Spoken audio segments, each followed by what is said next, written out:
Hello everyone. आज का current affair देखते हैं। आज बहुत इंपॉर्टेंट करंट अफेयर 10 को प्रश्न लाए हैं जो आपके लिए बहुत यूजफुल होगा। चलिए स्टार्ट करते हैं। प्रश्न नंबर 1 है, S&P रेटिंग ने उभरते बाजारों पर जारी अपनी रिपोर्ट में भारतीय अर्थव्यवस्था के संदर्भ में वृद्धि दर को 2021 हेतु कितने प्रतिशत अनुमानित किया है? तो इसका आंसर हो जाएगा सी 4.5%। इससे संबंधित तथ्य जानते हैं। जून 2020 में वैश्विक रेटिंग एजेंसी S&P ने उभरते बाजारों इमर्जिंग मार्केट पर अपनी एक report financial conditions reflect optimism lockdown fatigue emerges को जारी किया। इस रिपोर्ट के अनुसार भारतीय अर्थव्यवस्था की वृद्धि दर 2020-21 में 5% तक सीमित रहना अनुमानित किया गया है। राजस्व प्रोत्साहन फिस्कल स्टिमुलस जीडीपी का 1.2% है, जो वृद्धि को सहारा देने के लिए उत्साहजनक नहीं कहा जा सकता।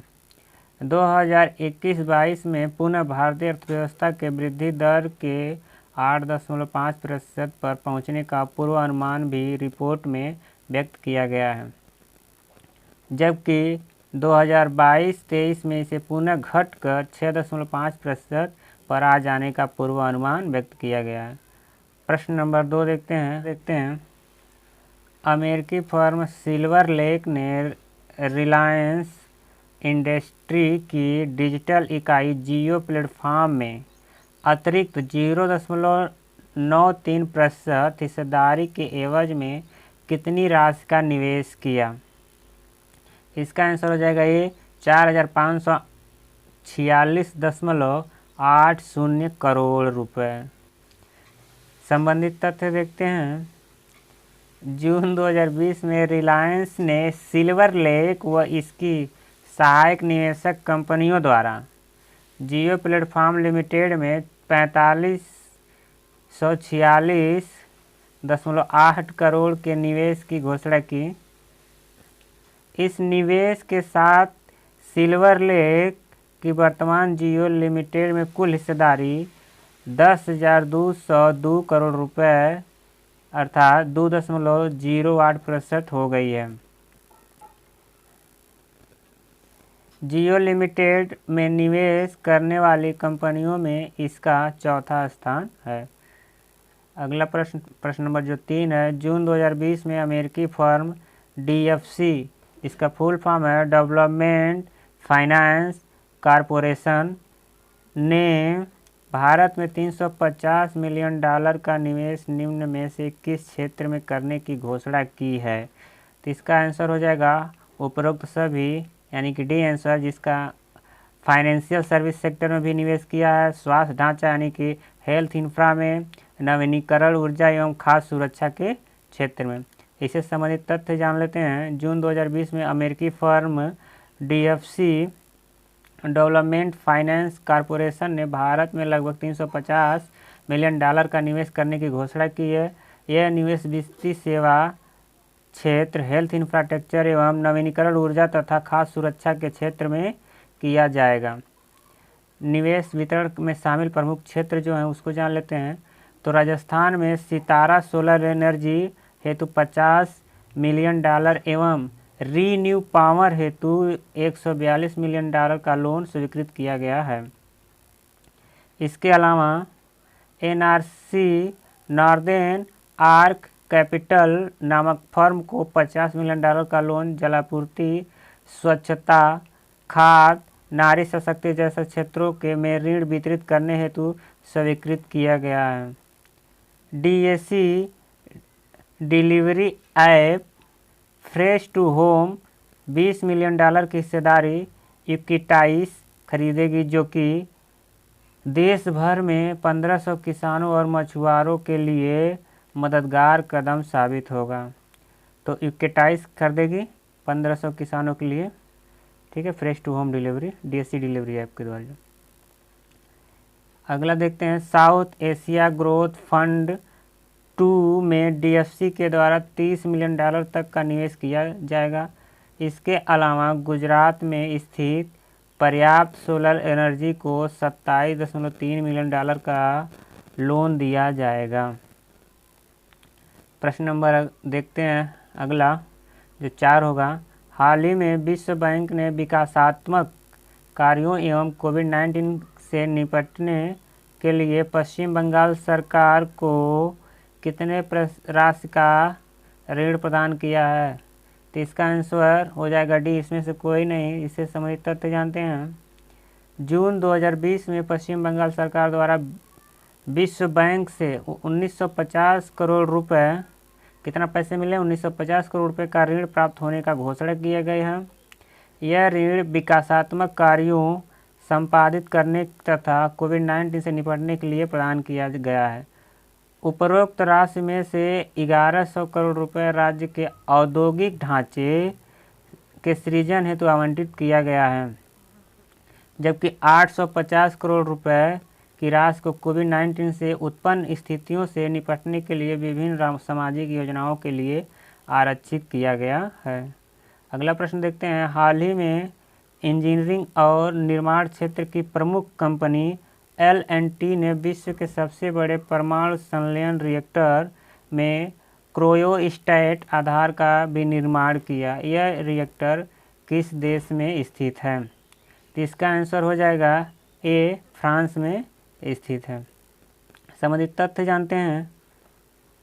जून 2020 में इंजीनियरिंग और निर्माण क्षेत्र की प्रमुख भारतीय कंपनी L&T ने न्यूक्लियर इंजीनियरिंग के क्षेत्र में एक महत्वपूर्ण उपलब्धि हासिल किया है। भारत उन 7 देशों के समूह में शामिल है जो 20 अरब डॉलर के अंतर्राष्ट्रीय थर्मोन्यूक्लियर प्रायोगिक रिएक्टर ITER का हिस्सा है। ITER का फुल फॉर्म होता है international thermonuclear experiment reactor. L&T, अगला देखते हैं। L&T ने फ्रांस के कैडराचे में विश्व के सबसे बड़े परमाणु संलयन रिएक्टर के सबसे बड़े खंड का विनिर्माण कर उसे सफलतापूर्वक उठाकर रिएक्टर भवन में स्थापित कर दिया है। और जो यह संस्था ITER, इसका हेडक्वार्टर फ्रांस में है। इससे संबंधित कुछ अलग तथ्य जान लेते हैं। और यह इसको हिंदी में बोलते हैं अंतर्राष्ट्रीय ताप नाभिकीय प्रयोग संयंत्र। इसके बारे में कुछ और जानकारी लेते हैं। यह खंड वास्तव में 1250 टन भार का एक क्रायोस्टेट आधार है। कंपनी की भारी इंजीनियरिंग शाखा ने लॉकडाउन के बावजूद 1250 टन का क्रायोस्टेट को तैयार करने के लिए उपकरणों की आपूर्ति की, जिससे कि विनिर्माण कार्यों में किसी भी प्रकार का विलंब न हो। क्रायोस्टेट क्या है, इसको जान लेते हैं। यह रिएक्टर के वैक्यूम वेसल के चारों ओर अभेद कंटेनर बनाता है और एक बहुत बड़े रेफ्रिजरेटर की तरह काम करता है। ITER विश्व की सबसे बड़ी न्यूक्लियर शोध परियोजनाओं में से एक है। इस परियोजना के तहत वैज्ञानिक संलयन शक्ति और तकनीकी व्यवहार्यता पर काम कर रहे हैं। अगला प्रश्न देखते हैं। आर्थिक सहयोग एवं विकास संगठन OECD ने हाल ही में अनुमान लगाया है कि भारतीय अर्थव्यवस्था की वृद्धि दर 7.3% तक संकुचित कंट्रैक्ट हो सकती है यदि कोरोना वायरस आघात देश पर 2 बार हो जाए, बेरोजगारी दर बढ़ जाए, गरीबी दर में वृद्धि हो जाए, इनमें से कोई नहीं। इसका आंसर ये हो जाएगा कोरोना वायरस आघात देश में दोबारा हो जाए। संबंधित तथ्य जानते हैं। आर्थिक सहयोग एवं विकास संगठन OECD 37 सदस्यों देश का एक अंतर सरकारी आर्थिक संगठन है, जिसे विश्व व्यापार को प्रोत्साहित करने के लिए वर्ष 1961 में स्थापित किया गया था। तो OECD के फुल फॉर्म है organisation for economic cooperation and development OECD ने हाल ही में इकोनॉमिक आउटलुक 2020 जारी किया है, जिसके अनुसार कोरोना वायरस का आघात यदि देश भारत पर 2 बार हो जाए तो अर्थव्यवस्था की वृद्धि दर 7.3% अर्थात वृद्धि दर 7.3% तक संकुचित कंट्रैक्ट हो सकती है, जो कि भारतीय अर्थव्यवस्था का अब तक का सबसे बड़ा संकुचन होगा। यदि ऐसा नहीं होता है तो वर्तमान वित्तीय वर्ष के दौरान अर्थव्यवस्था की वृद्धि दर 3.7% तक संकुचित होगी, अर्थात ऋणात्मक 3.7% रहेगा। OECD के अनुसार कोरोना वायरस यदि विश्व पर 2 बार आघात कर देता है तो वैश्विक अर्थव्यवस्था 2020 में 7.6% तक संकुचित हो जाएगा, अन्यथा इसके 6% तक संकुचित होने का अनुमान है। रिपोर्ट के अनुसार दोनों ही परिस्थिति वैश्विक अर्थव्यवस्था के लिए चिंताजनक है और इन परिस्थितियों में सामान्य स्थिति प्राप्त करना एक चुनौती होगी। अगला प्रश्न देखते हैं, खाद्य प्रसंस्करण क्षेत्र निम्न में से किसके अंतर्गत आता है? तो इसका आंसर हो जाएगा ए FMCG के अंतर्गत। संबंधित तथ्य जानते हैं। जून 2020 में जारी आंकड़े के अनुसार वित्त वर्ष 2019-20 में खाद्य प्रसंस्करण क्षेत्र में FDI यानी प्रत्यक्ष विदेशी निवेश 44% से बढ़कर 90.47 करोड़ डॉलर हो गया है, जबकि वित्त वर्ष 18-19 में 62.82 करोड़ डॉलर और वित्त वर्ष 17-18 में 90.49 करोड़ डॉलर FDI आया था। यह क्षेत्र FMCG के अंतर्गत आता है। वर्तमान में खाद्य प्रसंस्करण के क्षेत्र में खाद्य प्रसंस्करण में 100% FDI की अनुमति है, स्वचालित मार्ग से 100%। केंद्र सरकार द्वारा वर्ष 2016 में यह अनुमति दी गई थी। 100% FDI की अनुमति और व्यापार करने में सहजता के साथ भारत का खाद्य प्रसंस्करण क्षेत्र वैश्विक निवेशकों को आकर्षित करने में सफल रहा है। किसान, नेस्ले, ब्रिटानिया तथा कोहिनूर फूड्स इत्यादि भारत में स्थित शीर्ष फूड प्रोसेसिंग कंपनियों में शामिल हैं। अगला प्रश्न देखते हैं, 15 जून 2020 को किसने प्रथम राष्ट्रव्यापी ऑनलाइन वितरण आधारित gas trading platform Indian gas exchange launch किया? तो कौन है? इसका आंसर एक हो जाएगा धर्मेंद्र प्रधान। इसे संबंधित तथ्य जानते हैं। 15 जून 2020 को केंद्रीय पेट्रोलियम एवं प्राकृतिक गैस तथा इस्पात मंत्री धर्मेंद्र प्रधान, यानी कि वो किस तरह के मंत्री हैं? केंद्रीय पेट्रोलियम एवं प्राकृतिक गैस इस्पात मंत्री ने प्रथम राष्ट्रव्यापी ऑनलाइन वितरण के आधारित gas trading platform Indian gas exchange IGX का शुभारंभ किया। IGX प्राकृतिक गैस के वितरण के लिए एक वितरण आधारित ट्रेडिंग प्लेटफॉर्म होगा। व्यापार के ऊर्जा बाजार प्लेटफॉर्म के पूर्ण स्वामित्व वाले IEX की अनुषंगी के तौर पर शामिल किया गया IGX बाजार सहभागियों को मानकीकृत गैस अनुबंधी में व्यापार करने में समर्थ बनाएगा।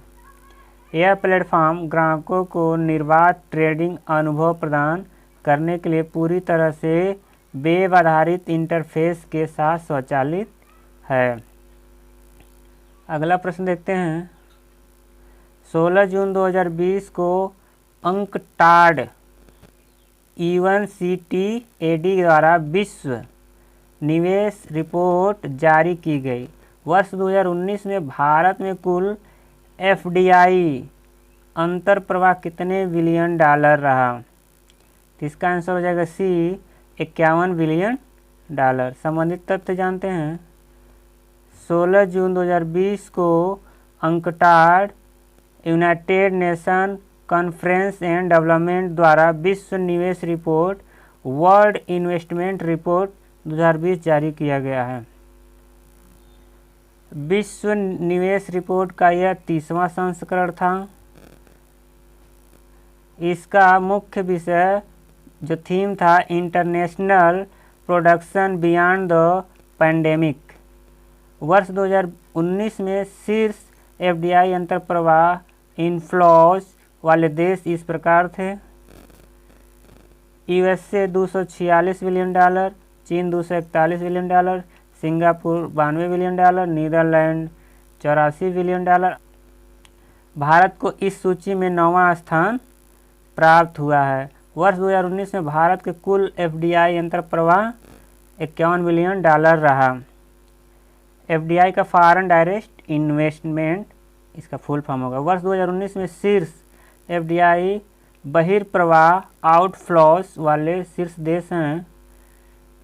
Japan 227 billion dollar, USA 125 billion dollar, Netherland 125 billion dollar, चीन 117 billion dollar, Germany 99 billion dollar. Report के अनुसार विकासशील एशिया क्षेत्र में भारत सबसे ज़्यादा FDI प्राप्त करने वाले शीर्ष 5 देशों में शामिल रहा। रिपोर्ट में कहा गया है कि वर्ष 2020 में दुनिया भर में FDI में 40% तक का गिरावट का अनुमान किया गया है। कोविड-19 के चलते एशिया के विकासशील देशों में FDI प्रवाह वर्ष 2020 में 45% घटने का अनुमान लगाया गया है। दक्षिण एशिया के देशों में भी FDI में 2020 के दौरान गिरावट का अनुमान है।